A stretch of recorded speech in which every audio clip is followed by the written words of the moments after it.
नमस्कार, आप देख रहे हैं टीवी द्वापरा। मैं हूं अर्पित मिश्रा। दिल्ली विधानसभा चुनाव की जंग को शुरू होने में ज्यादा वक्त तो नहीं है। उससे पहले ही ओवैसी की पार्टी AIMIM ने अपने उम्मीदवारों की खोजबीन शुरू कर दी है। हैदराबाद के सांसद असदुद्दीन ओवैसी की party All India Majlise Ittehadul Muslimeen ने बीते कुछ चुनावों में यूपी से लेकर बिहार और महाराष्ट्र तक अपनी मौजूदगी दर्ज कराई है, लेकिन देश की राजधानी दिल्ली की जंग से खुद को उसने दूर रखा था। लेकिन अब ओवैसी की पार्टी ने भी इस समर में उतरने का फैसला कर लिया है। इस जंग में उसके उम्मीदवार ऐसे ऐसे हैं जो विवादों में रहे हैं। ओवैसी की पार्टी ने आपके पूर्व पार्षद ताहिर हुसैन को मुस्तफाबाद से अपना उम्मीदवार बनाया है। अब ताहिर हुसैन के बारे में थोड़ा जान लीजिए। ये वही शख्स है जो दिल्ली दंगा केस में आरोपी है। जेल में बंद चल रहे ताहिर हुसैन मुस्तफाबाद सीट से आम आदमी पार्टी के लिए मुश्किलें पैदा कर सकते हैं। अब मुश्किलें कैसे पैदा कर सकते हैं, ये चीज हम वीडियो में आगे बताएंगे। वहीं ओवैसी के एक और उम्मीदवार शाहरुख पठान भी सुर्खियों में है। शाहरुख भी दिल्ली दंगों में आरोपी हैं। दंगों के दौरान शाहरुख पुलिसकर्मी पर पिस्टल तान कर चर्चा में आए थे। इसका आपने फोटो भी सोशल मीडिया पर वायरल होते देखा होगा। अब ओवैसी की पार्टी को लगता है कि शाहरुख जैसा मनबड़ आदमी उसकी पार्टी को दिल्ली में विधायक सीट जितवा देगा। शाहरुख की उम्मीदवारी इस आधार पर मानी जा रही है क्योंकि जो जेल में बंद शाहरुख है, उसके परिजनों से ओवैसी की पार्टी के दिल्ली प्रदेश अध्यक्ष शोएब जमई ने मुलाकात की थी। उन्होंने ये भी कहा था कि अगर परिवार और वहां की लोकल आवाम चाहे तो हम चुनाव लड़ाने के लिए तैयार हैं। किसे? शाहरुख पठान को। अब सवाल खड़ा होता है कि राजनीति में ऐसे उम्मीदवार जो कि दंगों में आरोपी हैं, उन्हें टिकट देने की मंशा जाहिर कर ओवैसी की पार्टी आखिर क्या संदेश देना चाहती है?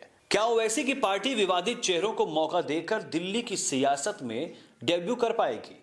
और अगर हां कर पाएगी तो वो किसका गेम बिगाड़ेगी? दरअसल ओवैसी और उनकी पार्टी का खुला केस है कि वो देश भर के मुस्लिमों के ठेकेदार बनना चाहते हैं। कई दिनों से कोशिशों में भी लगे हैं, लेकिन उनकी दाल गल नहीं पा रही है। दिल्ली में ओवैसी की पार्टी एक के बाद एक विवादित चेहरों पर दांव लगा रही है, तो इसके पीछे भी उसकी अपनी रणनीति है।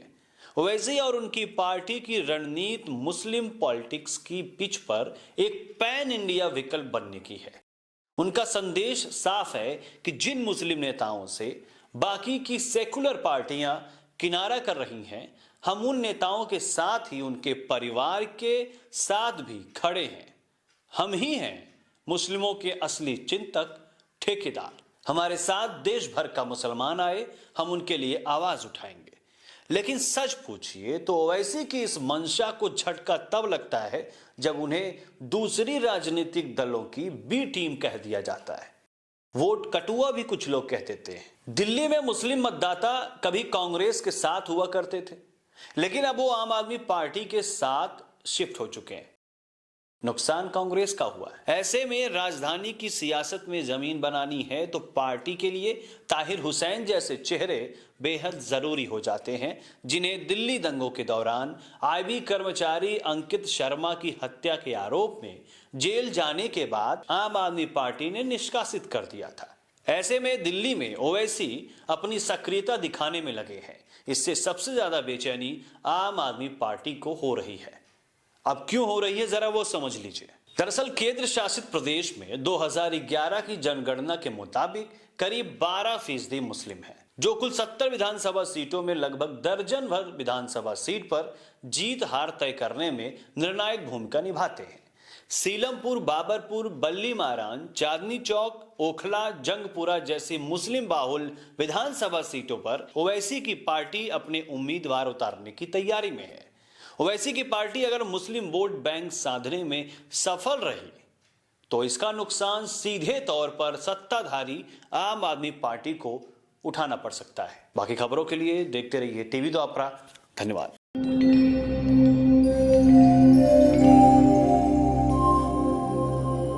टीवी द्वापरा, संभवामि युगे युगे। अगर ये प्रोग्राम आपको अच्छी लगी तो लाइक, शेयर और कमेंट करें। टीवी द्वापरा के प्रोग्राम्स को हमेशा देखने के लिए सब्सक्राइब करें, बेल आइकॉन दबाएं।